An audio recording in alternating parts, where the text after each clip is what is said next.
Universidade Estadual do Paraná, Campus de Curitiba 2, Mestrado Profissional em Artes, Disciplina Cognição Estética, Arte como Conhecimento, Complemento 1. Salve, pessoal!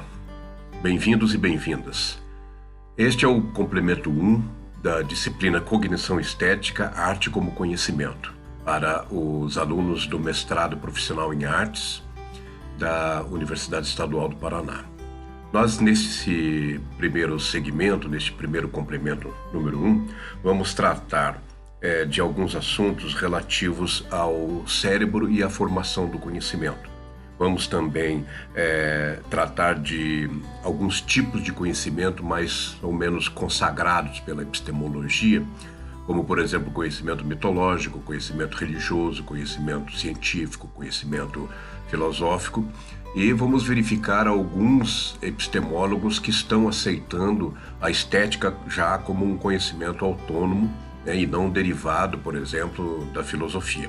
Vamos ver, portanto, alguns autores, como Thomas Kuhn, como também Rubem Alves, brasileiro, Marcelo Gleiser, brasileiro, que são estudiosos interessantes desta área do conhecimento, e vamos em seguida tratar de algumas comparações de novo, né, entre a lógica e a estética, para chegarmos a uma coisa que é interessante para nós no sentido da educação e da pedagogia, que é o conhecimento implícito e conhecimento explícito, ou conhecimento tácito, né, e conhecimento explícito, que são necessários para o aprendizado humano, mas que não tem sido tratado da maneira mais adequada, como deveria ser feito, por conta de que a escola nossa tradicional ainda é muito idealista, muito platônica. Mas isso é um caso para a gente discutir ao longo da nossa exposição. Sejam, então, bem-vindos e venham comigo. Nossa intenção nestes dois complementos é promover uma inflexão reflexiva sobre aquilo que os pesquisadores têm denominado de epistemologia contemporânea, introduzindo a questão da estética como conhecimento autônomo, independente, porém complementar ao conhecimento lógico-racional. O motivo pelo qual um estudo sobre cognição estética se encontra em um mestrado sobre arte se deve a que a arte é um dos mais importantes exemplos de produção de conhecimento estético. Porém, nossa proposta não está colocada aqui no sentido de estudar a estética para encorpar a defesa da arte. Quando isso ocorre, se deve a efeitos colaterais dos principais motivos pelos quais a cognição estética deve ser estudada. O conhecimento lógico-racional, que embasa o pensamento intelectual, não é original, mas derivado do conhecimento estético sensível. De modo que, ao estudar a estética contemporânea, estamos de fato estudando a origem do conhecimento humano, pois não podemos inteligir sem antes perceber. Epistemologia é um termo que significa a ciência da episteme. Episteme, por sua vez, é uma palavra grega formada do prefixo ip, que significa algo que está sobre, enquanto istastai quer dizer algo que está em pé. Episteme, então, pode ser traduzido como algo que permanece em pé por si próprio, sem o auxílio de alguma coisa ou de alguém. Qual seria, então, o conhecimento que existe por si mesmo, sem precisar do apoio ou da opinião de alguém? Os antigos tinham essa noção de que uma interpretação sobre um fato, coisa ou ideia, que seja independente da opinião de alguém, que não precise estar apoiada na fé ou na autoridade de uma pessoa ou grupo, seria uma interpretação verdadeira, seria, portanto, uma verdade. Episteme, então, passou a ser sinônimo de verdade. Bem, como a filosofia e a ciência são duas atividades cognitivas que têm por objetivo desenvolver verdades sobre os seus objetos de pesquisa, a ciência que estuda as características formativas do conhecimento humano passou a se chamar epistemologia, ou seja, o estudo das verdades. Hoje em dia, epistemologia também tem outros sinônimos, como gnosiologia, sendo que o prefixo gnose significa também saber, ciência, entendimento. Também podemos encontrar o termo teoria do conhecimento ou filosofia do conhecimento.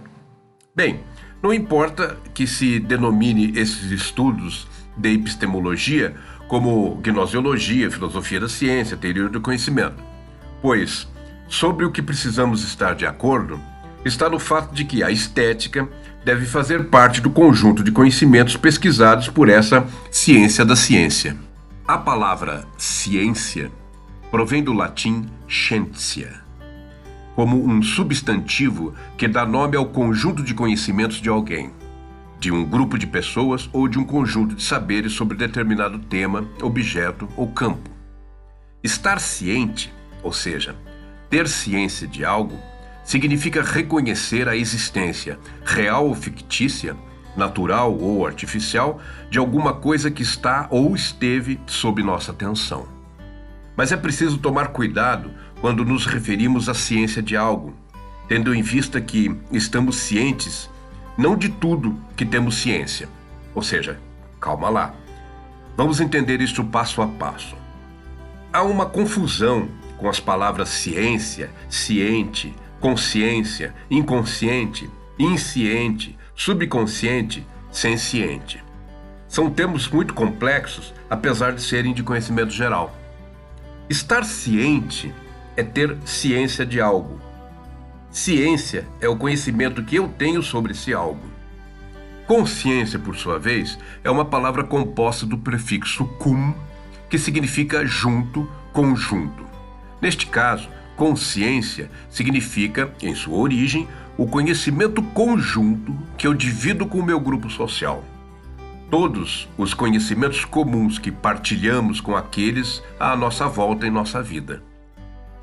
Inconsciente significam todos os conhecimentos particulares que formam a personalidade irrepetível de cada humano.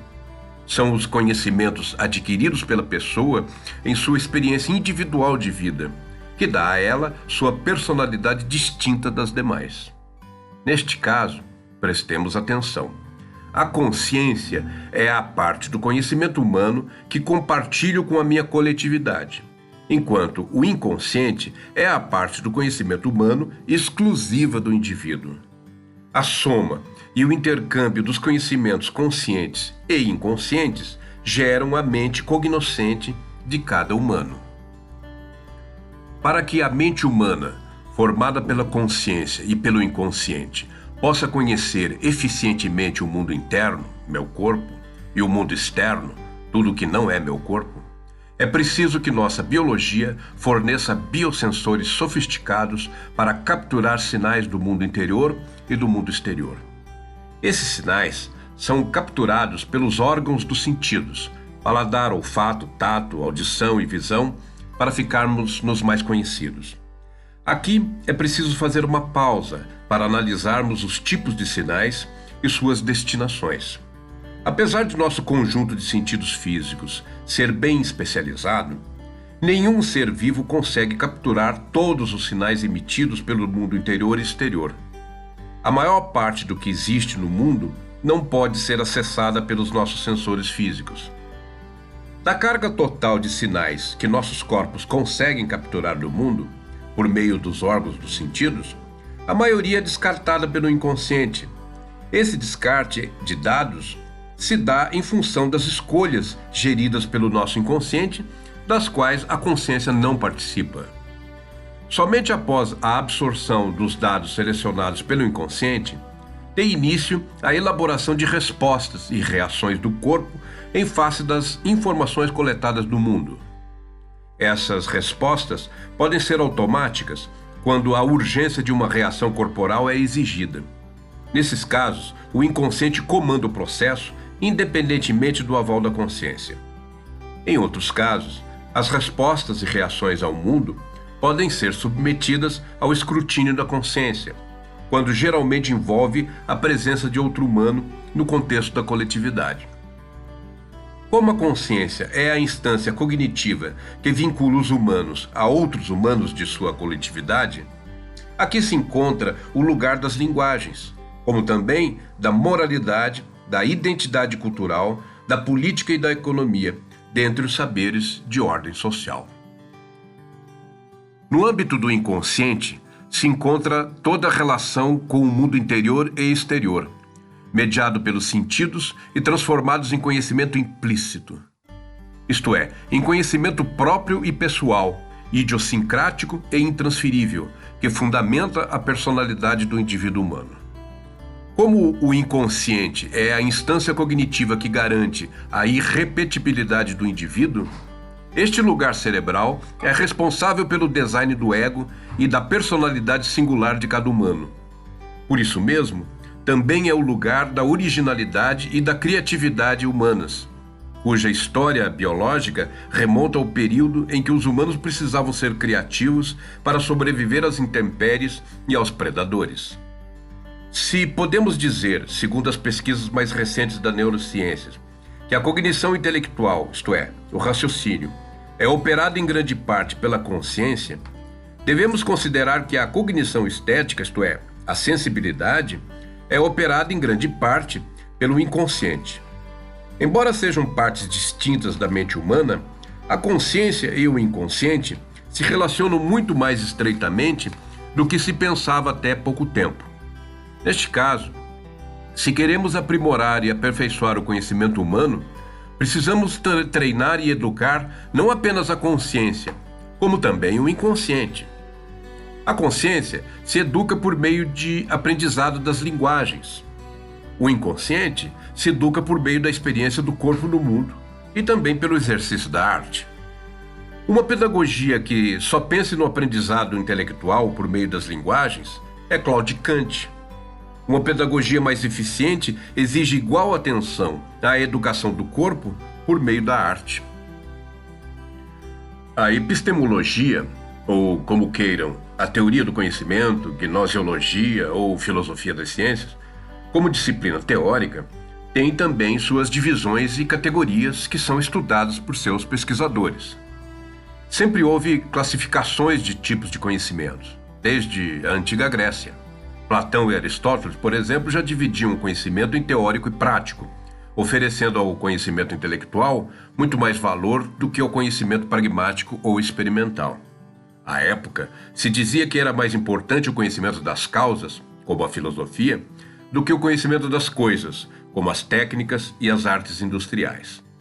Com o passar do tempo, a epistemologia desenvolveu pesquisas que permitiram divisões mais elaboradas de tipos de conhecimento. Atualmente, por exemplo, podemos encontrar epistemólogos que aceitam uma prototipagem mais aberta, incluindo tipos como senso comum, mitologia, religião, filosofia, ciência e também estética. Essas classes, tipos ou divisões de conhecimento humano servem para distinguir certas características próprias de cada qual, sem, no entanto, promover uma compartimentalização impermeável, já que as fronteiras entre esses tipos de conhecimentos sempre se borraram em certa medida, em função de pesquisas limítrofes e interdisciplinares. Podemos dizer, por exemplo, que existe muito de conhecimento de senso comum no conhecimento religioso, assim como muito de mitologia no conhecimento filosófico, tal como podemos encontrar também estética no trabalho científico. Por outro lado, o que distingue esses conhecimentos, gerando fronteiras entre eles, são traços próprios que permitem reconhecer uma pesquisa ou uma abordagem como sendo deste ou daquele tipo de conhecimento. Neste slide em tela, temos um quadro em que se distribuem os tipos de conhecimento: senso comum, mitológico, religioso, filosófico, científico e estético, que podem ser analisados conforme algumas qualidades, tais como a valoração, a reflexão, a sistematicidade, exatidão, evolução, infalibilidade e verificação. Vejamos primeiramente o caso do conhecimento de senso comum. Este conhecimento se caracteriza pelo seu viés tradicionalista, na medida em que usa da memória popular sobre atitudes, sentimentos e pensamentos para fornecer às pessoas alguns caminhos de ação e de comportamento eficazes no alcance de objetivos pessoais e sociais comuns. Por exemplo, é de senso comum acreditar-se que as pessoas colhem em suas vidas aquilo que plantaram com suas ações. Essa não é uma verdade exata, mas pode-se dizer que acontece com alguma frequência. Isso caracteriza o senso comum como um conhecimento probabilístico e não exato. O senso comum é um tipo de conhecimento que funciona de modo valorativo.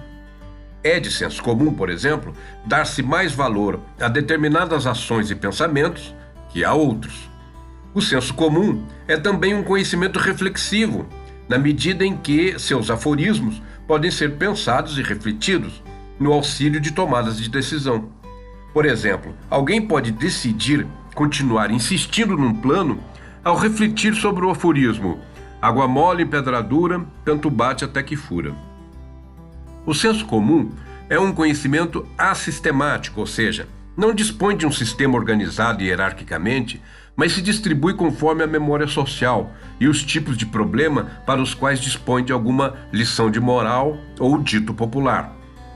O que nos leva a entender é que o senso comum também não é um tipo de conhecimento exato, pois não se trata de um conhecimento de natureza abstrata, chegando a ser até paradoxal, em certos casos, se contradizendo, como no aforismo que afirma que o que está longe dos olhos está longe do coração, enquanto outro aforismo crê que quem vê cara não vê coração. O senso comum também é evolutivo, na medida em que seus usuários abandonam certos mandamentos populares e passam a se utilizar de outros, mais novos, justamente porque o senso comum também é verificável, isto é, frequentemente suas verdades podem ser testadas, e quando perdem eficácia, são substituídas por outras verdades. O conhecimento mitológico nasce como a primeira resposta às grandes perguntas da humanidade, que ainda estão por ser respondidas. Por exemplo, de onde viemos, quem somos, para onde vamos? Mesmo a ciência atual, com todo o seu poder de investigação, ainda não nos deu respostas inequívocas a essas perguntas. A mitologia, no entanto, não nasce científica, mas poética, vinculada à arte da narrativa, da música e das formas teatrais. Cada povo, cada tribo, cada cultura tem sua mitologia, que geralmente se inicia no mito da criação do mundo, da humanidade, dos valores, da língua e das relações entre o profano e o sagrado. Alguns mitos de criação são politeístas, atribuindo um Deus para cada parte da natureza, enquanto outros mitos da criação são monoteístas, atribuindo a criação do mundo e dos humanos a um único Deus, comandante de um exército de auxiliares encarregados de cada parte da natureza.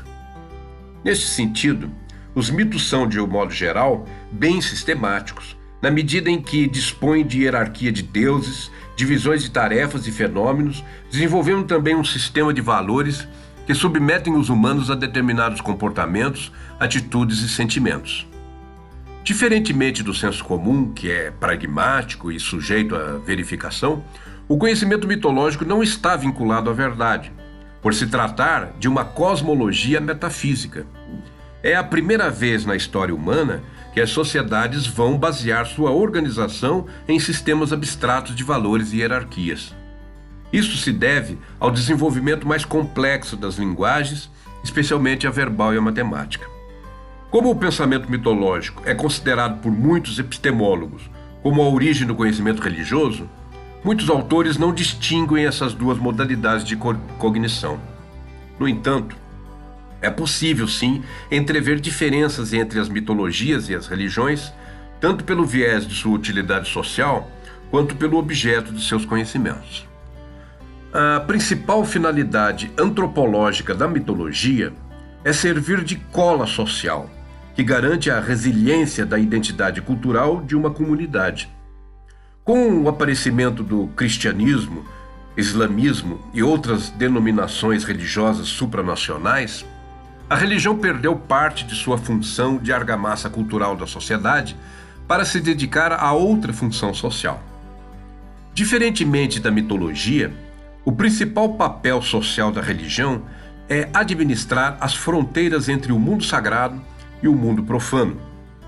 As regiões do sagrado, que se comunicam com o inconsciente humano, estão sempre irrompendo em meio ao mundo profano da lógica e das linguagens, gerando caos e entropia, enquanto dinamitam a frágil película de racionalidade humana ao menor traço de paixão e loucura manifestadas pela sensualidade do corpo. O papel da religião é administrar esse descontrole passional e estético, gerando e gerindo espaços discriminados, como os templos, onde os humanos podem, pelo entusiasmo, acercar-se da manifestação de um Deus. O êxtase religioso também pode ser comparado a uma experiência estética, pelo fato de ocorrer fora da fronteira da lógica e da razão, banhado pela paixão gerada pelo entusiasmo e pelo êxtase religioso. Por isso mesmo, a religião é um tipo de conhecimento que não lida com a verdade. A filosofia nasce de um cansaço epistêmico do mito. A certa altura, entre os gregos antigos, alguns pensadores expressaram dúvidas quanto à origem e à finalidade dos humanos e do próprio mundo, negando os mitos como interpretações eficientes da realidade. Daí, então, começaram a procurar causas naturais para o surgimento do mundo e dos humanos. Alguns deles disseram que tudo nasceu da água, outros disseram que tudo nasceu do fogo, do incriado, dos 4 elementos, mas o importante é que estavam buscando causas físicas para a origem do mundo, independentemente da crença em deuses ou em mitos da criação. Aproximadamente 500 anos antes de nossa era comum, o pensamento filosófico começa a substituir lentamente as explicações mitológicas, levando muitos pensadores a definir as origens do mundo a causas não divinas. Após uma disputa contra seus adversários, os sofistas, a filosofia acaba se impondo como a matriz do pensamento organizado, mãe de todas as futuras ciências que vão nascer e se desenvolver no Ocidente. Com o tempo, a filosofia se torna um tipo de conhecimento distinto, valorativo e sistemático, em busca da exatidão das definições sobre as coisas do mundo. Porém, pelo fato da filosofia trabalhar com conceitos sobre o mundo, isto é, definições abstratas sobre as coisas, o conhecimento filosófico não precisa ser comprovado. Portanto, não está sujeito a falhas e a substituições. Tanto é assim que até hoje muitos dos filósofos antigos ainda são estudados e suas teses ainda produzem novos pensamentos. A ciência, que no Ocidente nasceu da filosofia, é um tipo bem específico de conhecimento, porque se desenvolve a partir de provas, contraprovas e experimentos. Nada do que a ciência afirma conhecer pode ser considerado antes que se possa comprovar. Embora seja um tipo de conhecimento sistemático, seus próprios sistemas sofrem evolução. Na medida em que a ciência é verificável, ela se obriga a transformar-se com o tempo. Levando em conta esta nossa classificação de conhecimentos, a estética muitas vezes não foi tratada como uma ciência autônoma, mas apenas um ramo da filosofia encarregado de lidar com a arte e com o belo. Mas a partir de Baumgarten, Kant, Nietzsche, Grote e outros pensadores mais recentes, o status da estética contemporânea elevou-se à condição de conhecimento autêntico e contraposto ao conhecimento lógico-semiótico. Quando consideramos a estética como uma ciência autônoma, certamente não a colocamos sob a tutela da filosofia, a começar pelo fato da estética ser sistemática, principalmente por não lidar com conceitos e nem com hierarquias classificatórias. A estética também não busca pela exatidão, nem pela infalibilidade de seus conhecimentos, mas ela é verificável na medida em que provoca transformações sensoriais nos corpos cognoscentes. Enfim, a depender da escola de pensamento dos epistemólogos, as divisões do conhecimento humano ora contemplam, ora não contemplam o devido espaço para a estética. Porém, de modo geral, esse reconhecimento vem se ampliando, de vez que os conceitos de conhecimento implícito e explícito estão, de algum modo, consagrados em vários ramos do conhecimento científico, bastando apenas que façamos a ligação do conhecimento implícito com o estético e o explícito com a lógica das linguagens. Os vínculos fundamentais entre o desenvolvimento das ciências e das artes foi definitivamente consagrado pela pesquisa do epistemólogo alemão Thomas Kuhn. Em seu mais conhecido livro, A Estrutura das Revoluções Científicas, este filósofo da ciência declarou que encontrara a melhor metáfora para representar o desenho dinâmico das revoluções científicas nas peripécias da história da arte. Ou seja, ao estudar a evolução das artes no Ocidente, Thomas Kuhn percebeu uma dinâmica de transformações que sugeriu a ele uma evolução em fases sucessivas, conhecidas por períodos, gêneros, estilos, como Renascença, Barroco, Neoclássico, Romântico, etc. Segundo Thomas Kuhn, em cada período, os artistas produziam arte de acordo com os mesmos cânones e temáticas. No entanto, depois de certo tempo, o modelo parecia se esgotar, dando oportunidade para o surgimento de outro período em substituição ao anterior. Mas essa transformação dependeu sempre de um conjunto de valores e verdades que se modificaram, a ponto de gerar uma revolução no pensamento e na sensibilidade do período seguinte. Então, Thomas Kuhn voltou-se para as ciências de modo a aplicar essa mesma dinâmica evolutiva aos processos de desenvolvimento técnico-científico, criando uma expressão até hoje utilizada, às vezes sem qualquer critério. Trata-se do conceito de quebra de paradigma, com as quais a ciência muda de uma fase histórica para outra. Notemos, portanto, que Thomas Kuhn, talvez o mais famoso epistemólogo do século XX, utilizou-se da arte como um conhecimento legítimo o suficiente para colocá-la como paradigma da evolução da própria ciência. E o que devemos concluir disso? Bem, a mim me parece que a estética, aqui no caso específico da arte, oferece-nos a imagem mais eficiente dos meandros das revoluções do conhecimento. O conhecimento estético não é apenas legítimo e autônomo, mas serve de modelo antecipatório para os demais tipos de conhecimento que nós humanos somos capazes de construir. Outra imagem acerca do conhecimento humano, que precisa ser abandonada, é aquela ingênua noção de que quanto mais conhecemos, mais perto nos encontramos do fim dos tempos, quando a humanidade alcançará o seu estágio final de desenvolvimento, atingindo a perfeição possível para a nossa espécie. Isso é um grande equívoco, gente. Mas, para nos livrar desse equívoco milenar, precisamos abandonar o cacoete de pensamento que acredita haver finalidade nas coisas. Muitos ainda pensam que existe uma razão de ser, tanto nas coisas quanto nas pessoas, e que a história do homem chegará a um fim após o que tudo será de algum modo resolvido ou concluído. Esqueçam disso. A visão sobre o conhecimento humano, defendida atualmente pelos epistemólogos contemporâneos, pode ser partilhada neste slide, no qual apresentamos o cientista brasileiro Marcelo Gleiser. Para facilitar o entendimento sobre o conhecimento humano, Gleiser criou a metáfora da ilha do conhecimento. Vejamos como essa imagem é bastante didática. Segundo Gleiser, tudo o que a humanidade conhece poderia, alegoricamente, ser acumulado em uma ilha, a ilha do conhecimento. Nesse sentido, toda vez que a humanidade aumenta o volume de seus conhecimentos, a ilha também cresce. Se a ilha cresce, seu litoral, suas praias também crescem, aumentam, esticam. No entanto, na medida em que as praias de nossa ilha do conhecimento aumentam de tamanho, o seu contato com o mar da ignorância também aumenta. Então, na medida em que a ilha do conhecimento humano cresce, cresce também as fronteiras com o mar do desconhecido. Opa!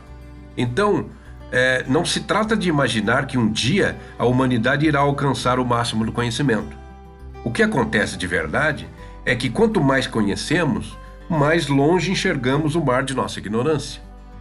Obviamente, como nos diz Marcelo Gleiser, aprender mais não nos leva a nenhum estágio final, porém, há mais perguntas e mais interrogações. Puxa, então, não seria preferível parar com esse esforço irracional de conhecer sempre mais? Bem, ocorre que a humanidade não tem como paralisar o desenvolvimento de seu próprio conhecimento, devido a que está em nossa própria natureza humana a vontade de conhecer. Nós, humanos, somos curiosos e investigativos desde sempre, o que acaba produzindo mais e mais conhecimentos, levando a revoluções cognitivas, como previu Thomas Kuhn. Vale dizer, então, que o acúmulo de conhecimentos e suas transformações percorre um caminho sem fim, sem destino, cujo sentido é dado pela própria caminhada em si mesma. Bem, gente, aqui nós concluímos a primeira parte do nosso complemento 1, que discutiu com vocês, mostrou para vocês um pouco da epistemologia, um pouco da diferença entre alguns tipos de ciências, alguns tipos de conhecimento. Vamos então nos preparar para a segunda parte do complemento 1, que virá logo em seguida. Estamos então começando a parte 2 do complemento 1 do nosso programa sobre conhecimento estético, especialmente para o pessoal de pós-graduação do mestrado em artes da Unespar. Na mesma linha evolucionária de Thomas Kuhn e Marcelo Gleiser, também temos o epistemólogo austríaco Paul Feyerabend, autor de vários livros, dentre eles o mais conhecido é Contra o Método, resultado de sua pesquisa sobre a subjetividade do cientista e da própria ciência. Feyerabend se insurge contra o velho cacuete da ciência, tomado da filosofia, que é a busca pela verdade. Este epistemólogo austríaco entendeu que a verdade, de fato, é uma interpretação. Obviamente, se pode buscar pela melhor interpretação como definição da verdade. Porém, quem é que julga se esta ou aquela interpretação é a verdade sobre o fato? Antigamente, quem nos dava a interpretação verdadeira era uma autoridade, fosse política, religiosa ou familiar, e isto bastava para definir o que era verdadeiro e o que era falso. Com o tempo e a evolução do pensamento, o argumento de autoridade foi cedendo poder aos argumentos racionais, que não dependem da autoridade de ninguém para expressar a verdade. No entanto, para Feyerabend, os grupos científicos que representam certa especialidade tomaram a si a autoridade tradicional para dizer o que é ou o que não é ciência em sua área de atuação. É óbvio que os especialistas têm mais condições de dizer o que é a verdade dentro de suas áreas, mas eles vão julgar qualquer fenômeno, pesquisa ou teoria a partir dos paradigmas que professam.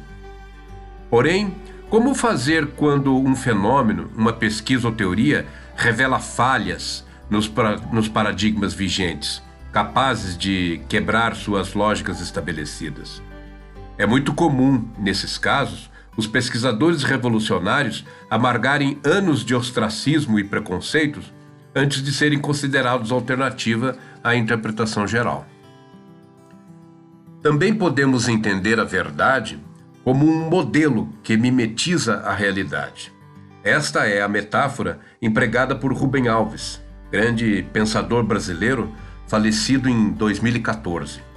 Para Rubem Alves, quando os cientistas lidam com a verdade, de fato estão criando modelos da realidade, segundo regras de construção semiótica. Ou seja, usando de linguagem para criar um modelo do que acreditam ser o trecho de real que conseguiram capturar por meio de seus métodos. Segundo Rubem Alves, quando um cientista enuncia uma lei ou teoria, ele está nos contando como se processa uma ordem, oferecendo-nos um modelo de ordem. A ciência nos dá modelos, hipotéticos e previsórios, da realidade. E o que é um modelo? É uma miniatura. Vejamos o caso, por exemplo, dos aeromodelos. Eles são miniaturas de aviões, que devem conter praticamente tudo o que tem em um avião, inclusive capacidade de voar. Mas para construir um modelo, é preciso conhecer o original. A partir do original, nós construímos a réplica, em escala reduzida. Dessa metáfora de Rubem Alves, podemos tirar duas conclusões bem claras. Em primeiro lugar, só desenvolvemos nossos modelos, isto é, os conceitos, as equações, as teorias e hipóteses, depois de encontrarmos a realidade, isto é, após nos relacionarmos empiricamente com o fenômeno que estamos estudando. Em segundo lugar, qualquer modelo que fazemos do mundo real sempre será menor, imperfeito e precário, exigindo constantes ajustes e modificações para manter sua capacidade de representar a realidade de algo.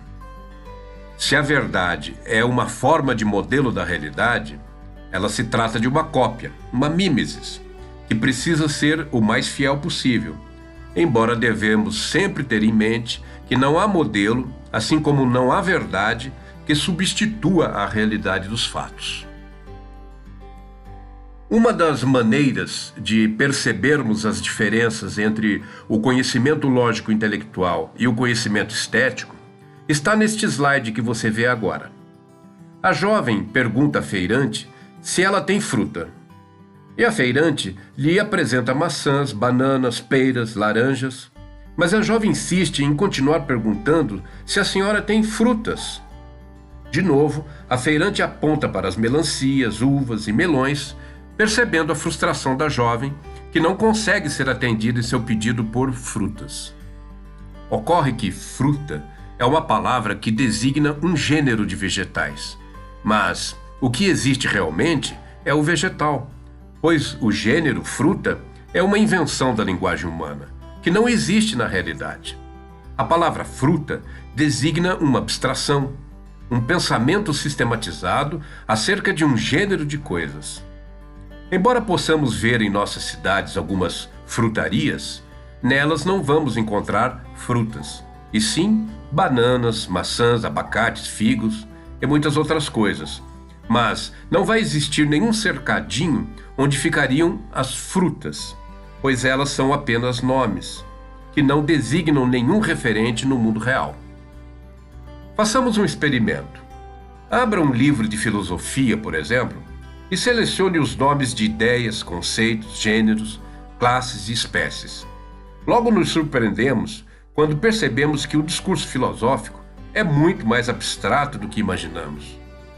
A estética, pelo contrário, lida com sinais emitidos pelas coisas e capturados pelos corpos realmente existentes.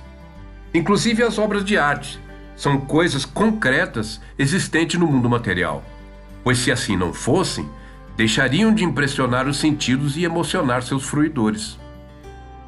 Diferentemente do mundo abstrato da lógica, o campo de atuação da estética compreende um mundo concreto, material e sensível, onde habitam os corpos humanos. Se nossa atitude primeira é conhecer o meio em que habitamos, o conhecimento humano nasce estético e permanece estético, sendo apenas representado de modo precário pelos signos e conceitos do conhecimento lógico-intelectual. Na medida em que precisamos conhecer o mundo para melhorar nossas chances de sobrevivência e sucesso biológico, a ciência exerce um importante papel de dar sentido a esse mundo caótico e obscuro. Por isso, a ciência é uma máquina semantizadora, ou seja, um conjunto de estratégias, procedimentos e ações que busca pelas causas e pelas finalidades das coisas, dando ao humano um sentido do mundo. O modo pelo qual a ciência e a filosofia criam para nós o sentido do mundo é o da explicação. A ciência e a filosofia se utilizam de alguns vocábulos típicos de seus modos de pensar, que são metáforas disfarçadas de conceitos. Essas palavras que vemos no slide têm a mesma raiz latina plique, tais como complexidade, explicação, simplificação, dentre outras. Toda vez que um cientista ou filósofo busca comunicar suas ideias e conceitos acerca do mundo, utilizam-se do processo de explicação. Esta palavra é formada pelo prefixo ex, que significa fora, ausência, o que deixou de ser, acoplado à raiz plique, que quer dizer dobra, prega, emaranhado, enrolado, intrincado, confuso. Neste caso, então, a palavra explicação significa o exercício de desdobrar, desemaranhar, desenrolar, ou seja, alisar as dobraduras singulares das coisas reais, deixando apenas uma imagem diagramática no seu lugar. A verdade é um processo de explicação do real, um ato de alisamento da textura irregular da realidade, criando uma imagem lisa e abstrata como representação do real. A palavra simplificação tem a mesma etimologia. No caso, o prefixo sim significa sem, no sentido de ausência. Desse modo, simplificar é alisar algo que tinha dobraduras irregulares que dificultavam seu entendimento.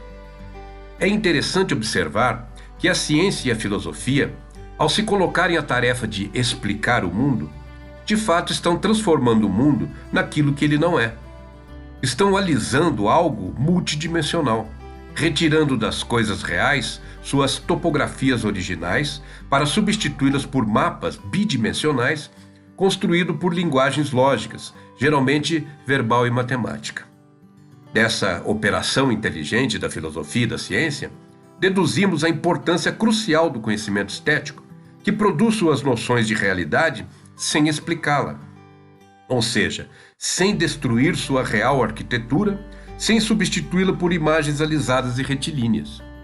Na medida em que a filosofia e a ciência criam explicações da realidade, alisando e abstraindo o real em imagens conceituais, a estética experimenta o real produzindo noções sobre a realidade a partir da memória sensível, respeitando a complexidade natural dos existentes.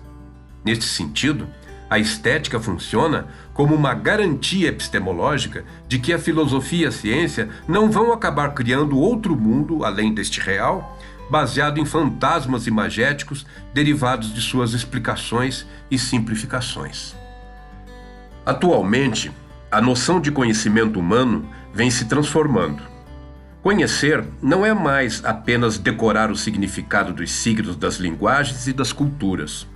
Conhecer não é só submeter a realidade aos princípios lógicos da identidade, da não contradição e do terceiro excluído. Conhecer não é apenas simplificar a realidade em conceitos abstratos. Conhecer é traduzir o desconhecido para o conhecido. Porém, o desconhecido, isto é, aquilo que ignoramos, se apresenta a nós tanto lógica como esteticamente, de modo que não podemos abordar o desconhecido apenas sob a ótica da lógica e da razão, mas devemos acrescentar o modo estético de desvelamento da realidade para completar a tarefa do conhecimento.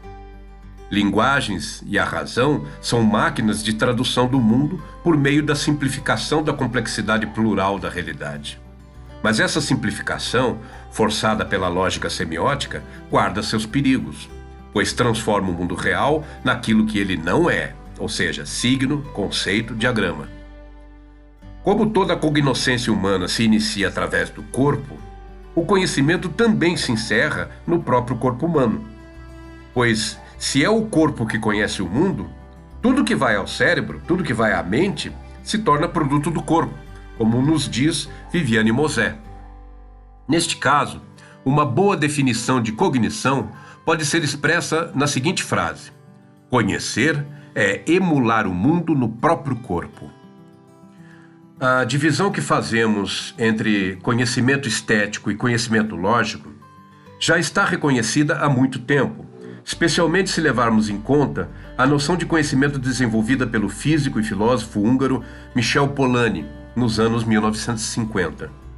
Polanyi divide o conhecimento humano em duas faces, denominando uma delas de conhecimento implícito, cuja principal característica é não poder ser comunicado aos outros.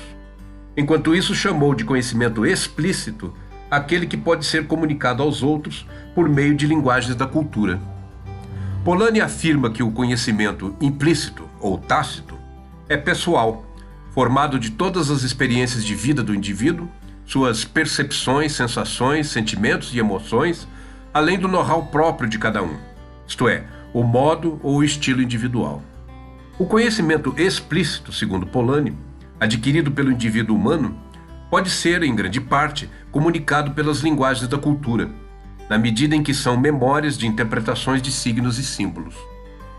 Para Michel Polanyi, o conhecimento humano é formado dessas duas instâncias, o implícito e o explícito, que precisam ser igualmente estimuladas para gerar uma educação eficiente, que possa oferecer ao aprendiz todas as ferramentas cognitivas acessíveis ao humano. Polanyi afirma também que o conhecimento implícito ou tácito é sempre corporal, de modo que se consuma na presença das coisas, por meio da construção de memórias analógicas, isto é, memórias sensíveis que guardam a topografia das coisas que experimentam. Por isso, o conhecimento tácito ou implícito é experimental e inefável, na medida em que não pode ser colocado em palavras. Por outro lado, o conhecimento explícito ou semiótico é social, codificado e teórico, baseado em linguagens que codificamos em suas sintaxes. De fato, podemos relacionar a nomenclatura de Polanyi da seguinte forma: o conhecimento explícito está para a lógica semiótica, assim como o conhecimento implícito ou tácito está para a estética. O lugar do conhecimento explícito na mente humana se concentra na consciência, que, por sua vez, ocupa menos espaço no cérebro do que o lugar destinado ao conhecimento implícito, que se concentra no inconsciente. Notemos, portanto, o endosso de vários grandes nomes da ciência e da filosofia à divisão da cognição humana em lógica e estética, sendo que ambas não apenas convivem, como se relacionam e se apoiam no esforço humano de conhecer. Gente, concluímos aqui então a parte 2 do complemento 1 do nosso programa sobre conhecimento estético. Espero que vocês tenham gostado e possam então agora se preparar para o complemento 2, onde vamos discutir mais profundamente esses assuntos que tiveram início aqui neste complemento 1. Então, venham conosco e vamos complementar esse entendimento, esse bate-papo sobre o conhecimento estético e o conhecimento lógico-filosófico, para que nós possamos ter, então, os elementos mais importantes, né, em qualquer discussão desse assunto, especialmente tratando a questão da arte, como também a questão da educação. Ok? Um abraço e até breve.